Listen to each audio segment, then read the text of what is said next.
Weather Service in Chicago has issued a severe thunderstorm warning for northeastern Kendall County in northeastern Illinois, northwestern Will County in northeastern Illinois, southeastern Kane County in northeastern Illinois, southwestern DuPage County in northeastern Illinois, until 7:45 p.m.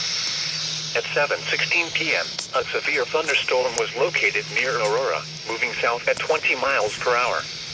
Hazard, 60 miles per hour wind gusts and quarter-size hail.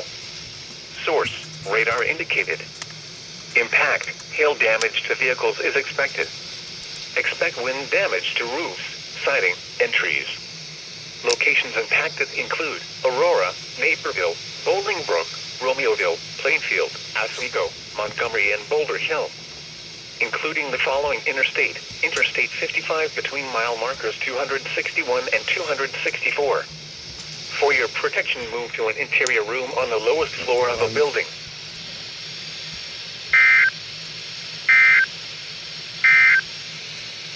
This is NOAA Weather Radio, KXI 41 Crystal Lake.